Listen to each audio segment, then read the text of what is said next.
కొట్టే పద్ధతి చేయడం కొరకు ఈ పరిరక్షణ సమితి ఏర్పాటు చేయాలనేది. అంటే మీరు అడగచ్చు, నిన్ననే మాకు దృష్టికి వచ్చింది. మేము ఇవాళ అన్ని కార్మిక సంఘాలకు కూడా పంపిస్తాం. వాళ్ళ దృష్టికి వచ్చిందో రాలేదో, ఈ పారాలు ఇంతమందికి ఉన్నారు, ఇదంతా వస్తుందని తెలిసింది కాబట్టి మేము అన్ని కార్మిక సంఘాలను కూడా కలుపుకొని ఈ పరిరక్షణ సమితి ఏర్పాటు చేస్తాం. మాకు గుర్తింపు సంఘంగా మాకు బాధ్యత ఉన్నది, చేయాలి. కాబట్టి మేము పిలుస్తాం. అన్ని రాజకీయ పార్టీల మద్దతు కూడా తీసుకొని ఎట్టి పరిస్థితుల్లో వాటిని రాకుండా చేయాలి. ఇంకోటి ఏంటంటే, ఇప్పుడు మణుగూరు ఓపెన్ కాస్ట్ అని ప్రైవేటు వాడికి కనుక ఇస్తే వాడు మట్టి తీసుకొచ్చి మళ్ళీ మన పీకేఓసీలో పోయాలి, పీకే ఓపెన్ కాస్ట్లోనే పోయాలి, లేకపోతే వానికి కూడా స్థలం ఉండదు. రెండోది ఏంటంటే, మన ఓపెన్ కాస్ట్ ఇంకొక 6 సంవత్సరాలు నడుస్తుంది.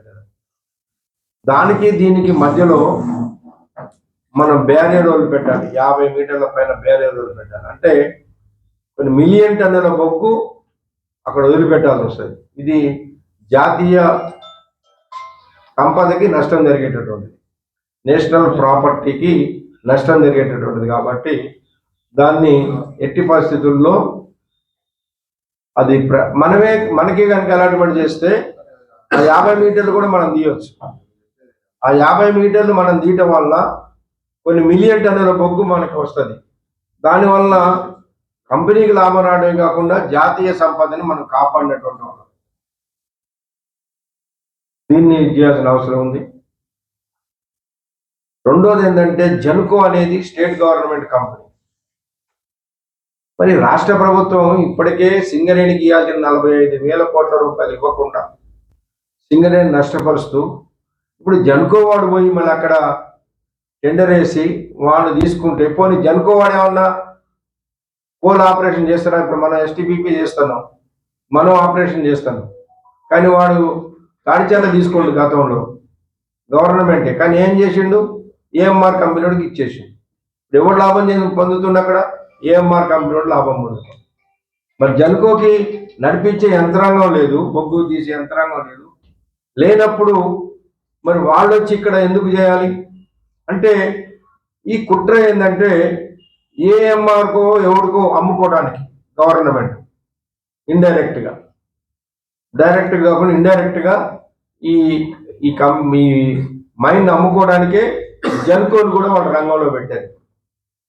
కాబట్టి రాష్ట్ర ప్రభుత్వం కూడా ఎట్టి పరిస్థితుల్లో జెన్కో వాళ్ళు టెండర్ వేయకూడదు. ఇప్పటికే జెన్కో కంపెనీ ఇవ్వాల్సిన డబ్బులు ఇవ్వకపోవడం వల్ల సింగరేణి నష్టపోతుంది. మళ్ళీ ఇట్లా కూడా సింగరేణి నష్టపరచడానికి ప్రయత్నం చేస్తుంది రాష్ట్ర ప్రభుత్వం. ఎన్నికల సందర్భంలో వాళ్ళు చెప్పారు సింగరేణిని కాపాడుతామని. ఏం కాపాడుతారు? ఇప్పుడు 45,000 కోట్ల రూపాయలు ఇవ్వాల్సింది ఇవ్వకుండా వాళ్ళు సింగరేణిని నష్టపరుస్తూ ఈ విధంగా చేస్తున్నారు. దీని మీద కూడా చేయాల్సిన అవసరం ఉంటుంది. రెండోది ఏంటంటే, సింగరేణి ఎనర్జీ డిపార్ట్మెంట్కి ఉంది. ఎనర్జీ డిపార్ట్మెంట్కి మినిస్టర్ ఉంటాడు. ఆ మినిస్టర్ అండర్లోనే జెన్కో, ట్రాన్స్కో, సింగరేణి ఉంటుంది. మరి ఉంటే ఆ ఎనర్జీ డిపార్ట్మెంట్, ఎనర్జీ మినిస్టర్ కావచ్చు, ఎనర్జీ సెక్రటరీ కావచ్చు.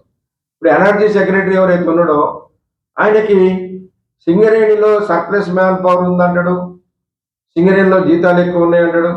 మరి ఆయన మెయిన్గా చేసేటటువంటి జెన్కోలో, ట్రాన్స్కోలో సింగరేణి కంటే ఎక్కువ జీతాలు ఉన్నాయి, అక్కడ ఎక్కువ మ్యాన్ పవర్ ఉంది. దాన్నే మాట్లాడ్డా ఆయన.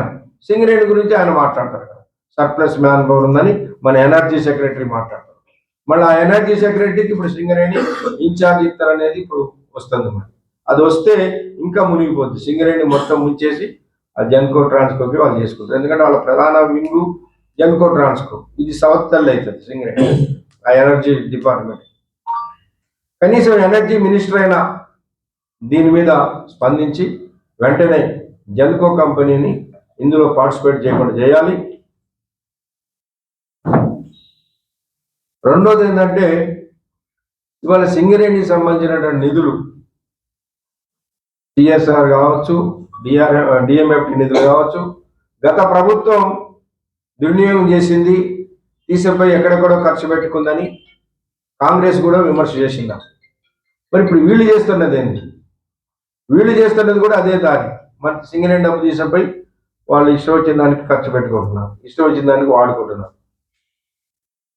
ఇవాళ మన గతంలో టిఆర్ఎస్ గవర్నమెంట్ ఉన్నప్పుడు సింగరేణి ప్రాంతంలో ఉన్న కార్మికులందరిలో కూడా వ్యతిరేకత ఎందుకు వచ్చింది టిఆర్ఎస్ మీద? ఆనాడు సరే టిఆర్ఎస్ ఓడిపోయి ఉండొచ్చు, కాంగ్రెస్ గెలిచి ఉండొచ్చు, కానీ ఎక్కడ చూసినా కూడా కొన్ని టిఆర్ఎస్కి వచ్చినాయి, కొన్ని కాంగ్రెస్కి వచ్చినాయి. కానీ సింగరేణి ప్రాంతంలో ఉన్న 11 నియోజకవర్గాల్లో మాత్రం ఏకపక్షంగా కాంగ్రెస్కి వచ్చింది. ఎందుకు వచ్చినాయి? ఆనాడు సింగరేణి కార్మిక వర్గం వాళ్ళు టిఆర్ఎస్ చేసిన తప్పని ఎండగట్టడం వల్ల కార్మికులందరికీ, ప్రజలందరికీ అర్థమైంది, ఇది వచ్చింది. ఇవాళ కాంగ్రెస్ కూడా అదే దారిలో పోతే రేపు కాంగ్రెస్ కూడా జరిగేది అదే పని అవుతుంది.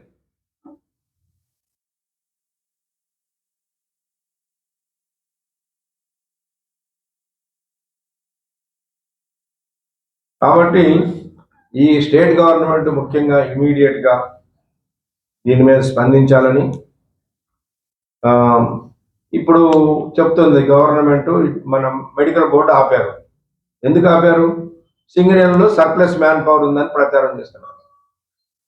సర్ప్లస్ మ్యాన్ పవర్ ఉంటే 30,000 మంది కార్మికులు, కాంట్రాక్ట్ కార్మికులు ఎందుకు పెట్టుకున్నారు మీరు? కాంట్రాక్ట్ కార్మికులను పెట్టుకుంటా, పర్మనెంట్ వాళ్ళు తగ్గించుకుంటా, ఇంకా పర్మనెంట్ కార్మికులు ఎక్కువ ఉన్నారని చెప్తూ ఉన్నారు. దానివల్ల ఇప్పుడు మెడికల్ బోర్డు ఆపుతున్నాం. ఇప్పుడు ఐఎన్టీసీ మరి గవర్నమెంట్లో ఉన్నాం, మాదే ప్రభుత్వం, మేమేం చెప్పినా చేయాలని చెప్తున్నా మరి ఐఎన్టీసీ యూనియన్ మరి వాళ్ళ గవర్నమెంట్తో మాట్లాడి మరి దీన్ని సింగరేణికి రావాల్సిన డబ్బులు కానీ, సింగరేణి ఈ మెడికల్ బోర్డు ఆఫ్ ఇచ్చింది ఏదైతే సర్ప్లస్ మ్యాన్ పవర్ అని గవర్నమెంట్ నుంచి వచ్చిందో దాన్ని కానీ మాట్లాడాలి కదా. మాట్లాడకుండా ఏఐటీసీని బదనాం చేయాలని చూస్తున్నారు. మిగిలినటువంటి కార్మిక సంఘాలు కూడా మేము విజ్ఞప్తి చేసేదంటే, మీకు కూడా తెలుసు ఇవాళ ఉన్న పరిస్థితి, గవర్నమెంట్ మేనేజ్మెంట్ ఉన్న పరిస్థితి అంతా తెలిసి కూడా మీరు ఏదో ఏఐటీసీని బదనాం చేద్దాం అనేది కరెక్ట్ కాదు. ఇవాళ అందరం కలిసి కూడా ఈ ప్రభుత్వ విధానాలపైనే కొట్టడాల్సిన అవసరం ఉన్నది. అట్లనే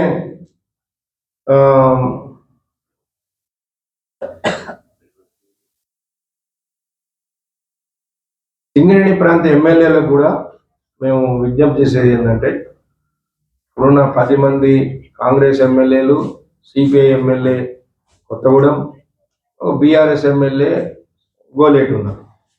వీళ్ళందరికీ మా విజ్ఞప్తి ఏంటంటే, ఈ సింగరేణి కార్మికులు చేయబోయేటటువంటి ఈ సింగరేణి పరిరక్షణ దీనిలో మీరు పాత్ర వహించాలి. ఎందుకంటే మిమ్మల్ని గెలిపించడంలో సింగరేణి కార్మికుల పాత్ర ప్రధానంగా ఉన్నది ఆనాడు కాంగ్రెస్ని గెలిపించడం. కాబట్టి మీరు అందరూ కూడా రాజకీయ పార్టీల భేదం లేకుండా అధికారంలో ఉన్నాం కాబట్టి అనేది కాకుండా అందరం కలిసి ఈ యొక్క సింగరేణిని రక్షించుకోవడానికి ఏకం కావాలని, ముఖ్యంగా మేము కోరుతున్నది ఏంటంటే యువ కార్మికులు కావచ్చు, యువ అధికారులు కావచ్చు,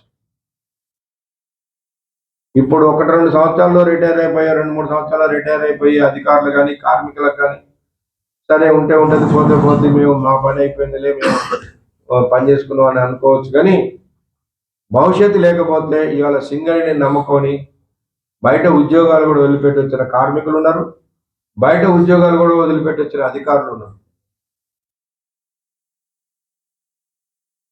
ఇవాళ అధికారులు ఎందుకు ఆలోచన చేస్తలేరు సింగరేణిని రక్షించడానికి? మీరు కూడా కలిసి రావాలి దీంట్లో.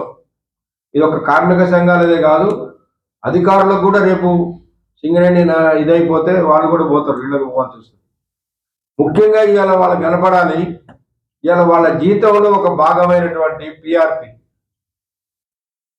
వాళ్ళకి ఏదైతే ఇవ్వాలో కంపెనీ కోల్ ఇండియాలో ఇస్తున్నారు, ఇక్కడ కూడా గతంలో ఇచ్చారు. దాన్ని ఇప్పుడు కమిషన్ ఇస్తేనే ఇస్తామని చెప్పే పద్ధతి వచ్చింది. దానికి కమిషన్లు తీసుకోవడం ఇప్పుడు ఏది ఓపెన్ కాస్ట్లో కాంట్రాక్టర్కి అలాట్మెంట్ చేసిన 10%, ఇంకా ప్రతిదానికి ఇవాళ పర్సంటేజ్లో ఇస్తున్నారు, ఇచ్చాల్సిన పరిస్థితి.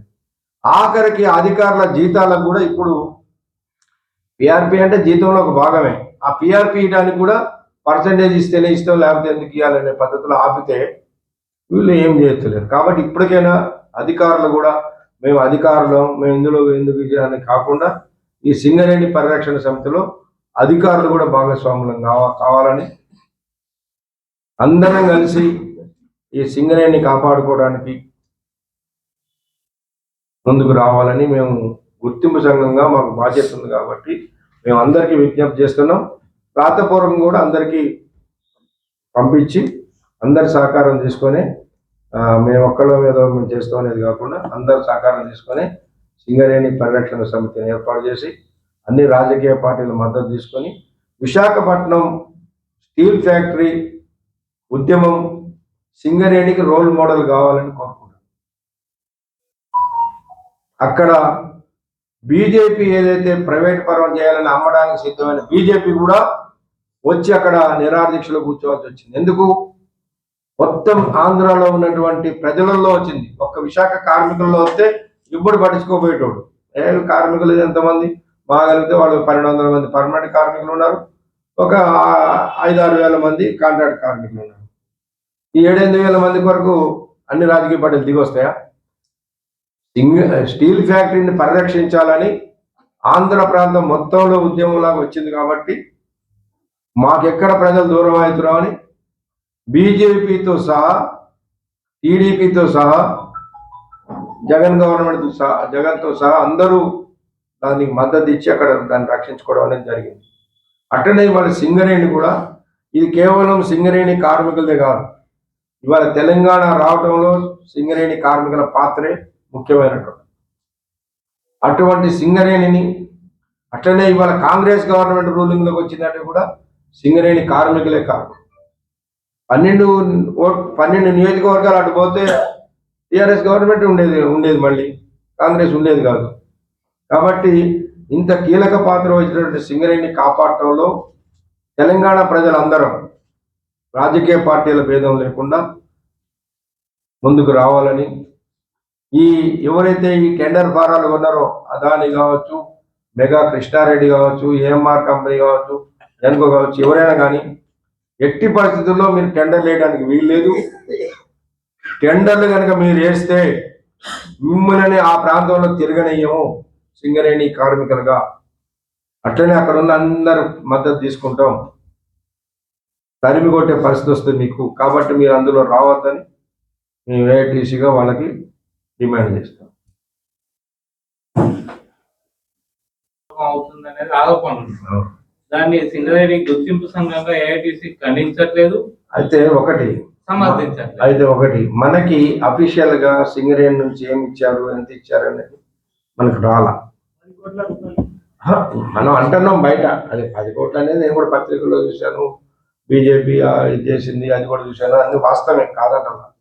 కానీ ఫైనాన్స్ డిపార్ట్మెంట్ వాళ్ళని అడిగినాం మేము, అంటే సింగరేణి డబ్బు డైరెక్ట్గా వాళ్ళు ఇయలేరు దేనికని, కానీ దేనిలోంచి ఇస్తారు? సిఎస్ఆర్ ఫండ్స్ నుంచి, డిఎంఎఫ్ నిధుల నుంచి ఇస్తారు.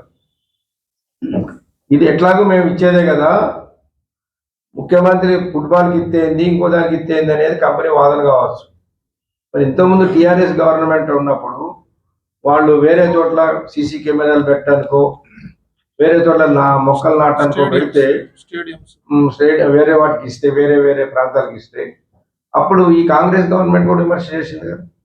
మేము ట్రేడ్ యూనియన్గా విమర్శ చేసినాం, వాళ్ళని చేస్తాం, వీళ్ళని కూడా చేస్తాం ఇప్పుడు కూడా. కాబట్టి సిఎస్ఆర్ నిధులైనా, డిఎంఎఫ్డి నిధులైనా సింగరేణి ప్రాంతంలోనే ఖర్చు పెట్టాలి. కానీ ఈ విధంగా కొంతమంది అధికారులు వాళ్ళ యొక్క ప్రాబల్యాన్ని కాపాడుకోవడానికి సింగరేణి డబ్బుని ఈ విధంగా దుర్వినియోగం చేయడం అనేది కరెక్ట్ కాదు.